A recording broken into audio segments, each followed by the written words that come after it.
Soy Fernando Díaz Villanueva, hoy es 9 de mayo de 2020 y esto es La Contracrónica.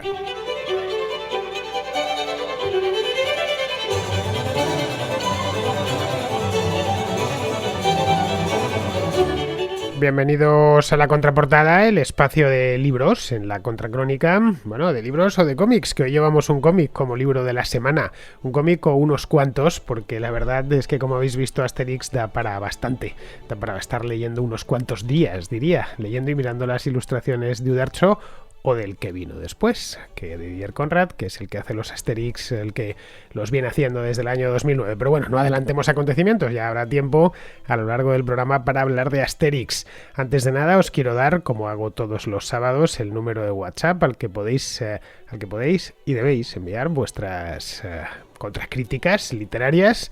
Es el siguiente, apuntadlo bien. El número es el 690 827909.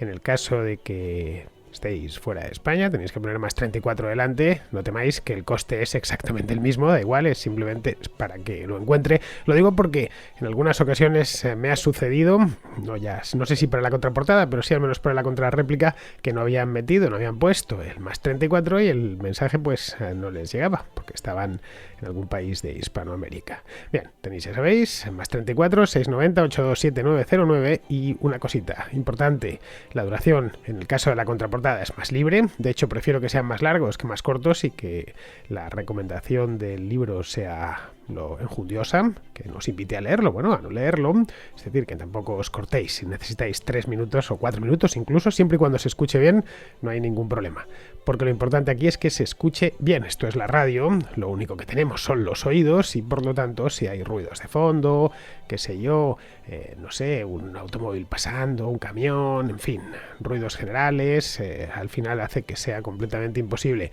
Respecto al volumen de la voz, lo mismo, ni muy alto ni muy bajo, lo normal. Bueno, pues pasamos ya a la contraportada.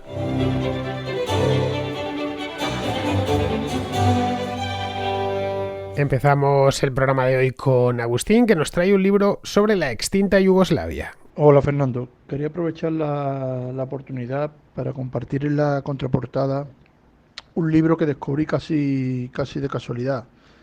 Preparando un reciente viaje a los Balcanes, busqué en internet libros sobre la guerra de Yugoslavia, la guerra balcánica de los años 90, y me encontré con este libro, el cual tenía muy buenos comentarios. El título del libro es Yugoslavia, mi tierra, y su autor es el esloveno Goran Bognovic. Está editado por Libro del Asteroide, que como seguro que ya conoces, editan cada volumen estupendamente, son muy agradables de leer y este además, bajo mi opinión, tiene una traducción bastante buena. El libro narra la historia de un chico serbio, nacido en Croacia, de madre eslovena y padre serbio, cuyo padre es militar del Ejército Popular Yugoslavo. En un momento dado, el padre es movilizado junto a su familia y es llevado hasta Belgrado y de ahí el padre es enviado al frente, donde ya empieza a haber movimientos y combates. La familia se separa del padre, deciden irse de allí a casa de unos familiares para vivir con gente conocida, con alguna compañía, y finalmente acaban trasladándose madre e hijo a Eslovenia, el país natal de la madre, donde tiene a sus abuelos, el chico. El hijo, 16 años después de que su madre le dijera que su padre había muerto durante la guerra, descubre en internet que su padre, que llegó a ser general, está siendo buscado para ser juzgado por crímenes contra la humanidad por el Tribunal Internacional de la Haya. Y de ahí se lanza a la búsqueda de su padre, aunque le resulta muy difícil, ya que los pocos que pueden darle alguna pista, incluido su madre, no se muestran muy dispuestos a colaborar. Todo esto se conoce al inicio del libro y el resto se desarrolla con la búsqueda del padre, una vez que parece evidente que sigue vivo, para tratar de saber la verdad sobre todas esas acusaciones que él teme que sean ciertas y explicando por qué la madre había preferido huir de Serbia y decirle que su padre había muerto. Dando saltos en el tiempo, va haciendo un repaso por toda la vida del chico desde su infancia y muestra la realidad y complejidad de la sociedad yugoslava en aquella época y también en la actualidad. A su vez, pues va narrando las reflexiones del hijo sobre los motivos que pueden haber llevado a que su padre, al que él consideraba una buena persona, se haya acabado convirtiendo en un criminal sin escrúpulos, capaz de hacer matanzas de inocentes y quemar pueblos enteros.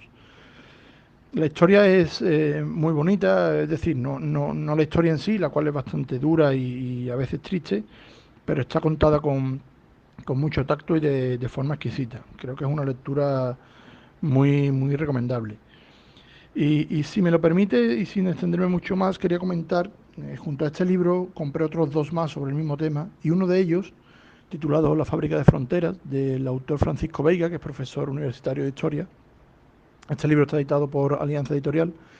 Lo recomiendo igualmente, ya que explica de forma muy didáctica y cronológicamente las 5 guerras que se desarrollaron en los Balcanes en los años 90 del siglo pasado, entre el año 91 y 2001. Empezando por la de Eslovenia, que fue la primera de ellas, aunque poca gente la recuerda, ya que las más conocidas suelen ser las de Croacia y especialmente la de Bosnia. Si pueden leer estos dos libros seguidos, estoy seguro que resultará una grata experiencia, especialmente para los amantes de la historia, en este caso una historia bastante reciente. Y para terminar, si tú, Fernando, o algún otro oyente conoce algún otro buen libro sobre este tema, agradecería que se comentara en el programa.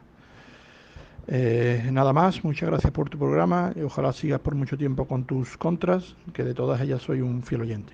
Muchas gracias, Agustín. No he leído este libro que nos recomiendas. Lo he visto, eso sí, en las librerías pues en varias librerías a lo largo de los últimos 2 o 3 años. Es un libro reciente, no sé si es de 2017 o 2018 o una cosa así.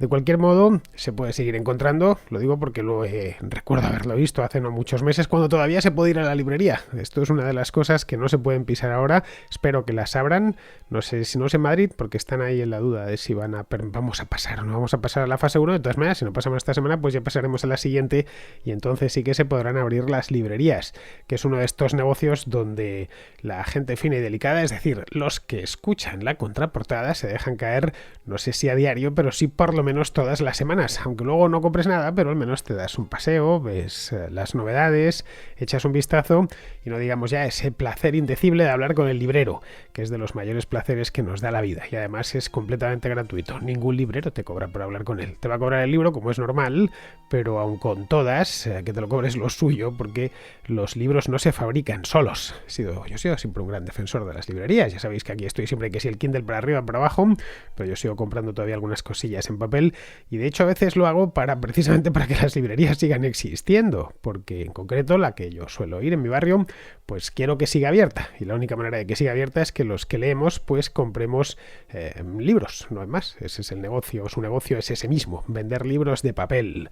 El Kindle es muy cómodo y yo lo utilizo muy a menudo, pero la verdad es que los libreros por el Kindle no ven ni un céntimo. Bien, de cualquier modo y volviendo sobre el libro en cuestión que nos recomienda Agustín, este de Yugoslavia, Libros del Asteroide publica extraordinariamente bien. Lo tiene, eso sí, en formato Kindle, por si queréis leerlo a mitad de precio. En Kindle cuesta 10 euros y en papel cuesta, por lo menos en Amazon, cuesta 20 euros. Libros del Asteroide, ya os digo, es una editorial de Barcelona, con un catálogo magnífico, pero realmente bueno. He echado un vistazo a su página web, a Chávez Novales, por ejemplo, que ha pasado por aquí ya en un par de ocasiones, lo publican ellos, las ediciones de papel están muy cuidadas, vamos, que son de estos libros, un poco como pasa con algunas editoriales pequeñas que tienen algo, Acantilado es un ejemplo, que también es de Barcelona, por cierto, en el caso de Libros del Asteroide, estos que da gusto tenerlos en la mano, las portadas están muy bien hechas y se esfuerzan en mantener un nivel muy alto, van incorporando títulos nuevos todos los años, pero siempre están muy bien. Son de estos libros, muchos nuevos que no los vas a leer nunca, pero que te parece que la selección editorial ha sido buenísima, están continuamente traduciendo títulos extranjeros de primerísimo nivel, también tienen muchos autores en castellano. Bueno, Libros del Asteroide, ahora que estoy pensando, publicó hace unos años, 2 o 3 años, publicó Morir en Primavera, de Ralph Rothman, que es una novela monumental, de estas novelas que me enganchó como pocas lo han hecho últimamente. A ver si la traéis, esta de Morir en Primavera, y ya hablamos más detenidamente de ella. Respecto al libro que me comentas, el segundo, el de La fábrica de fronteras, de Francisco Veiga, pues nada te puedo decir de él tampoco porque no lo he leído.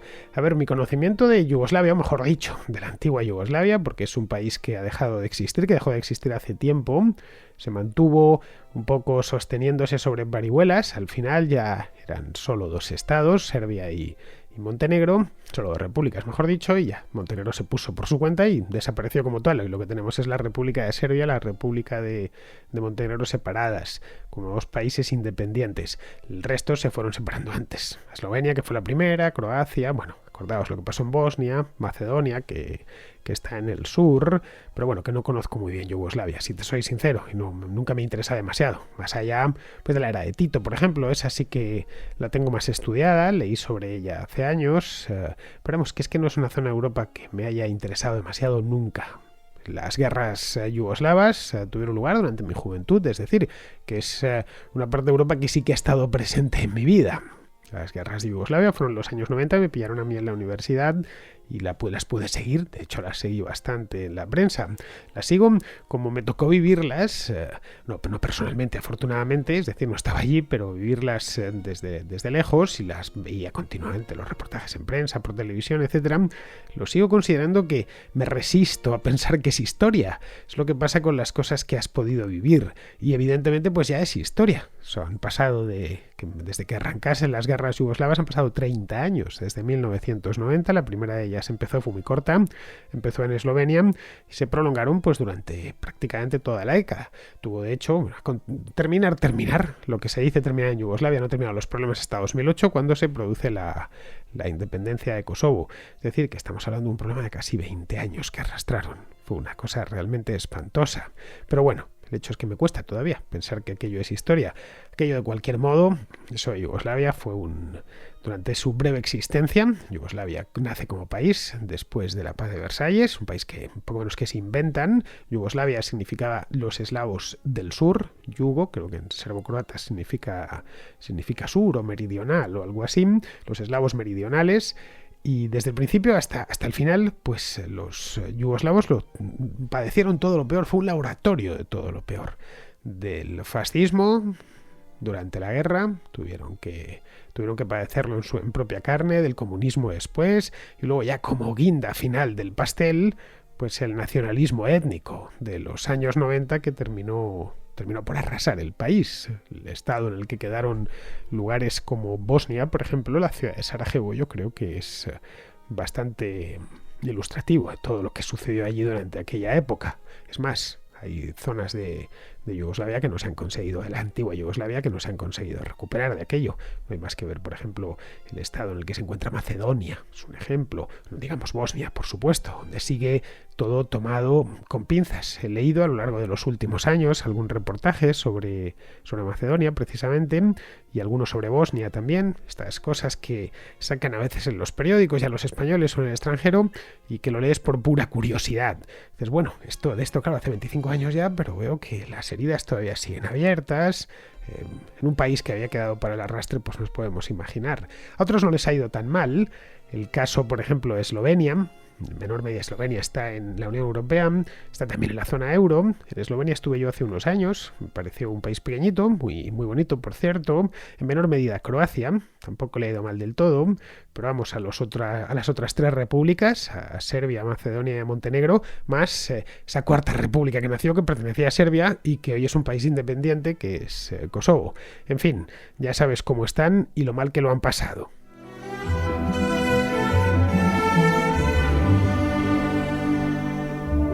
Seguimos con Adriana, que nos trae no uno ni dos, sino 3 libros. Esto es para la contraportada, para recomendarte 3 libros. 2 son de un periodista español que se llama Eric Frattini. Uno de ellos se llama La lenta agonía de los peces. Es una novela policíaca basada prácticamente todo en hechos reales. Es una novela muy interesante, tiene una historia espectacular porque se desarrolla en el Medio Oriente, en un atentado que hubo. La narrativa es fenomenal, es un libro que si te gusta o cualquier persona le gusta ese estilo de libro, la verdad que desde que empieza hasta el final es espectacular. Hay otro libro de este mismo autor que se llama Murió Hitler en el búnker, que también es un libro periodístico, no sé exactamente cómo se denomina. Tiene unos documentos muy interesantes en los cuales explica por qué es posible que Hitler haya escapado y no suicidado, y hay documentos, fotos, donde muchos presidentes de la época, tanto de Europa, de Rusia, Estados Unidos, dicen, oiga, tenemos indicios de que este tipo se pudo fugar, te explican de qué manera. Entonces, la verdad que es muy bueno, muy recomendado para las personas que les gusta los temas históricos o que les interesa como este tipo de cuestiones de la Segunda Guerra o de estos personajes, la verdad que va muy bien. Y otro que me parece bellísimo, que es más recomendado para mujeres, que se llama Mujeres que corren con los lobos, de Clarisa Pinkola Estés. Es un libro muy bonito porque permite como redescubrir la feminidad, de aquellos temas en los que a las mujeres nos afectan mucho, tanto en la parte física, en la parte mental, la parte emocional, como todos los clichés que las mismas mujeres nos ponemos, ya sea por la parte educativa, por la parte cultural. Entonces, la verdad que es un libro muy bonito. Eso sí, como la persona que me lo recomendó me dijo que es un libro para digerir muy lentamente, no es un libro para coger y leer del tirón, porque la idea es analizar muchos puntos de la vida de cada mujer. No es un libro, digamos, como ese feminacismo rancio, horroroso, sino es un libro muy enfocado hacia la emocionalidad más profunda de la mujer. Además que la autora tiene un bagaje cultural muy interesante, ella lo explica en su libro. Entonces, pues la verdad que me parece pues muy interesante y muy bonito para aquellas mujeres que pues quieren conocerse mucho más a sí mismas y como su verdadero papel en la sociedad y como su verdadera valía y lo que pueden aportar. Te agradezco muchísimo, me encantan todos tus programas, los escucho casi todos los días con mi esposo, los dos somos unos frikis de tu narrativa, de todo lo que cuentas y todo lo que explicas. Y te mandamos un beso, un abrazo desde aquí, desde Málaga, y deseándote todo lo mejor para este año, que estés muy bien. Chao, chao. Muchas gracias, Adriana. A ver, de Eric Fratini no he leído nada, pero a él sí que le conocí hace ya años, bueno, muchísimos años, hace casi 20 años, cuando yo trabajaba en un programa de sucesos en televisión que presentaba en aquel entonces Paco Pérez Avellán. Pues Fratini era uno de los invitados habituales, venía bastante a menudo, creo recordar, no sé si una vez a la semana, pero casi todos los meses se pasaba por el programa para hablar de unas cosas o de otras. Tenía amistad con Paco Pérez Avellán y esa es la razón por la que nos pedía a los redactores que le llamásemos.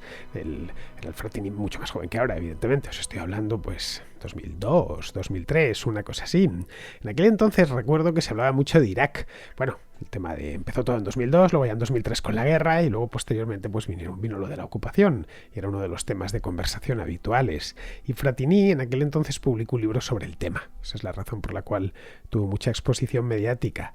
Él es un experto en la CIA, también en el Mossad, ha escrito libros sobre eso. Bueno, en general sabe mucho sobre los servicios secretos. Bien, ahí os dejo los dos libros que nos recomienda Adriana. El primero se titula La lenta agonía de los peces. Esto no tiene nada que ver con la CIA ni con el Mossad, como bien nos ha dicho Adriana. Es una novela de tipo policíaco. Y el otro se titula, entre interrogantes, Murió Hitler en el búnker, que es un ensayo abonado a una vieja conspiración conocida por todos, la de que Hitler sobrevivió a la guerra, es decir, que a finales de abril del 45 consiguió escapar de su búnker berlinés y huyó a Sudamérica, concretamente a la Patagonia. Bueno, esto se mantuvo. Hoy, evidentemente, si Hitler estuviese vivo, sería el hombre más viejo del mundo. Pensad que nació, creo que fue en 1889, ¿no? Tendría 131 años de edad ya, sería un auténtico Matusalén, pero bueno, que durante la posguerra, los 30, 40 años posteriores a la guerra, se seguía diciendo que Hitler seguía vivo y que había estado viviendo tranquilamente como otros nazis, que se habían ido a Brasil, que se habían ido a Argentina y bien, y estuvieron allí, algunos murieron allí. No olvidamos a veces que los nazis que se fueron a Brasil o Argentina eran nazis de muy segundo nivel. Ninguno de los grandes del círculo de poder de Hitler terminó en Brasil ni terminó en Argentina. Entre otras cosas porque los gobiernos brasileño o argentino no hubieran podido sostener, qué sé yo, por ejemplo, a Goebbels o a Goering o a Bormann los hubieran podido tener refugiados. Vamos, los Estados Unidos se los hubiesen comido por los pies. Así que esos que se fueron, incluso a España, algún que otro nazi siempre de segundo nivel, se metió bajo el ala de Francisco Franco. Este fue el caso, por ejemplo, de León de Grell o de Otto Skorzeny, que estuvieron viviendo en Madrid, pero de nuevo, eran gente de segundo nivel, no era Hitler ni ninguno de sus ministros principales. Pero bueno, el hecho es que este es un libro más sobre el tema este de que Hitler no murió y que, bueno, moriría al final, pero que no murió en el búnker aquel día. El hecho es que a poco que conozcamos lo que pasó en el búnker y los últimos momentos de la guerra, pues es todo lo fácil y lo sensato es concluir que murió en el búnker. A ver, todos los indicios nos llevan a pensar que es así o que fue así. Tenemos testimonios de primera mano, no de segunda ni de tercera, de primera mano. Y sobre todo se conserva parte del cráneo. Eso de que no hay restos es mentira, claro que hay restos, pocos, pero los hay. Se los llevó Stalin, se los hizo llevar a Moscú. La dentadura incluso se ha estudiado, se han cotejado esos resultados con los registros de su dentista y sí, efectivamente, era Hitler. Tenía por lo visto una cantidad de problemas tremendos con los dientes, debía sufrir una auténtica barbaridad ese hombre. De hecho, lo que más odiaba del mundo era la primera cosa, volver a reunirse con Franco, y la segunda, ir al dentista. Pero bueno, aparte de eso, es que el sentido común nos lleva a concluir que se suicidó por varias razones. Podemos sacar aquí un montón de ellas. No sé, la primera, porque Hitler hizo una apuesta clara. Era o triunfaba o moría. No había plan B, entonces no había más. El caso no había triunfado. Oía ya los cañonazos de los soviéticos desde el búnker. La segunda es que nunca hubiese podido tolerar vivir escondido y alejado del poder absoluto, el que había disfrutado durante los 15 últimos años de su vida. Bueno, no llega a 15, desde el 33 hasta el 45. Esa es la segunda. Luego habría una tercera, y obvia, a poco que se conozca bien ese mes, el mes de abril en Berlín, abril del 45. Pero el 28 de abril del 45, que es cuando se suicida Hitler, era francamente complicado abandonar Berlín. De hecho, salía a la calle. Martin Bormann lo intentó, lo alcanzó un disparo y lo enterraron en una cuneta. Tardaron 40 años en volver a encontrarlo. Además, para Hitler era simplemente inconcebible no ya que le matasen, sino que lo agarrasen, es decir, que lo apresasen los soviéticos y se lo llevasen a Moscú y Hitler lo exhibiese cargado de cadenas como Julio César a Vercingetorix en la Roma del año 40 a.C. Es decir, no quería que lo pasease como un mono enjaulado. Y es lo que probablemente hubiese hecho Stalin. La cuarta, que Goebbels se suicidó también. Y lo hizo porque previamente lo había hecho Hitler. Es decir, en el caso de que Hitler hubiera conseguido irse del búnker, Goebbels le hubiese seguido a cualquier parte. Goebbels, su mujer Magda y todos los niños. Cosa que no hicieron, se suicidaron poco después. Pero vamos, que los dos que se encontraron el cadáver y lo sacaron del búnker, que eran dos oficiales de las SS, uno se llamaba Hans Linge y el otro Otto Günsche, vivieron muchos años más. Bueno, Günsche vivió hasta el año 2003. No digo más. De esto, y se le entrevistó en sucesivas ocasiones. El búnker además es que estaba lleno de gente. Y pudieron ver salir los cadáveres de Hitler y de Braun. Hay una buena película, El hundimiento, de hace ya 15 años, que es bastante real de todo lo que pasó allí. Estaban las secretarias, etcétera. Aquello estaba lleno de gente. Así que la pregunta que se hace de Frattini en la portada del libro tiene respuesta. Sí, Hitler murió en el búnker. Si no se encontraron muchos más restos que un puñado de huesos, fue porque rociaron los cadáveres con gasolina y ardieron dentro del cráter que había dejado un obús durante más de 2 horas. Claro, 2 horas de arder dentro de un cráter con gasolina, pues es que no hay cuerpo que lo aguante. El cuerpo humano es lo que es, somos muy poquita cosa. En fin, de cualquier manera, si queréis leer este libro de Frattini, os dejo el enlace en mi página web. Bien, vamos ahora con Borja, que vive en Múnich y que nos trae un cómic mítico. Bueno, el libro de la semana. En varias contraportadas te he escuchado decir que lo tuyo no son los cómics, ¿no? Que no es tu formato favorito. Vale, diría que el mío tampoco, pero puestos a recomendar un cómic, yo recomendaría Asterix, diría que todos, todos los de Asterix. Empecé a leerlos cuando, yo qué sé, en los años 80, ¿no? Yo tenía 6, 8, 10 años, me regalaron algunos cómics de Asterix, como era el niño que empieza a leer, que empiece con algo sencillo, y bueno, pues me parecía interesante los dibujitos, etcétera, ¿no? Luego los volví a leer con 12, 13, 14 años, conseguí una colección completa de todo Asterix cuando tenía, no sé si 15 años o así, los volví a leer ya estando en el instituto y sabiendo de historia y sabiendo el Imperio Romano y sabiendo la conquista de la Galia y habiendo visto algunas películas, etcétera, empecé a entender muchísimo muchas bromas más que había, ¿no? En el texto, todas las historietas y distintas escenas y aventuras que podían tener los personajes galos en distintas partes del imperio. Y me pareció muy divertido. O sea, como en el cómic estos escritores, ¿no? Este escritor Goscinny y el dibujante Uderzo lo han hecho siempre tan con esa sutileza para ir narrando la historia y ilustrándola y añadiendo estas historietas, ¿no? Y añadiendo las bromas. Siempre me ha gustado mucho. Y algunas veces los he leído ya de mayor otra vez, porque se leen rápido y me siguen gustando, ¿no? O sea, de mayor. Ahora ya tengo 30 y pico. Y el año pasado me leí, porque pues para practicar en alemán, dije, bueno, ha salido un nuevo libro de Asterix.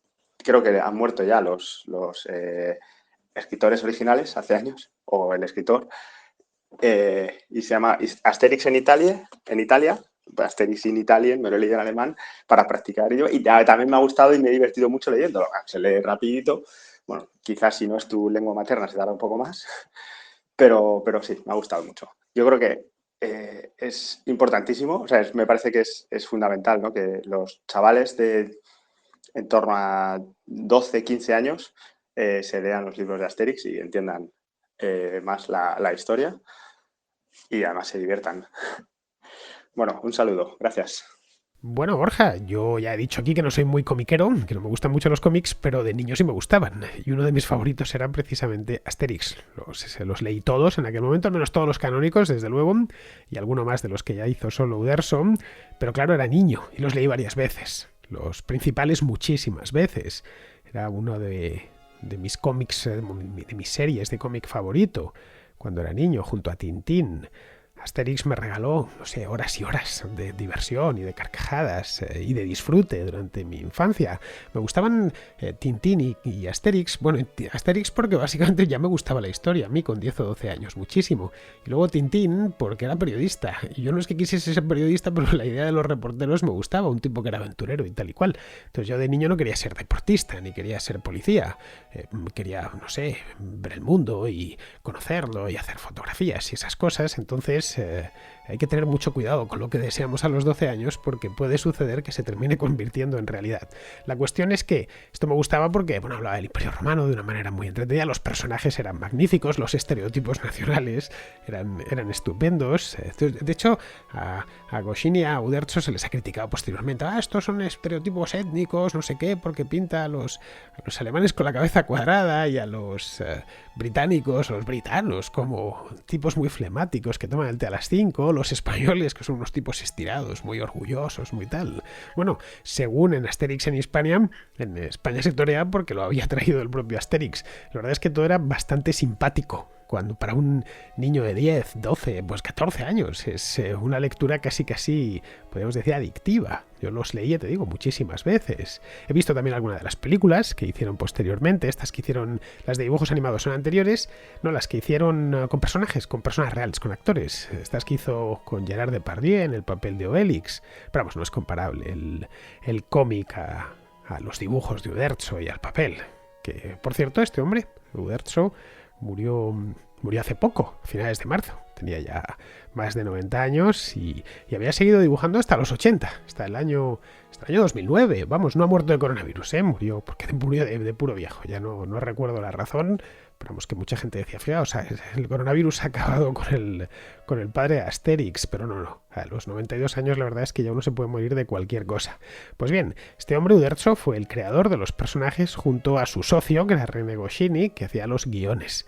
Entre ambos hicieron los 24 primeros tomos, que son los canónicos, entre 1961 y 1979. El primero fue Asterix el Galo, y el último de los canónicos fue Asterix en Bélgica.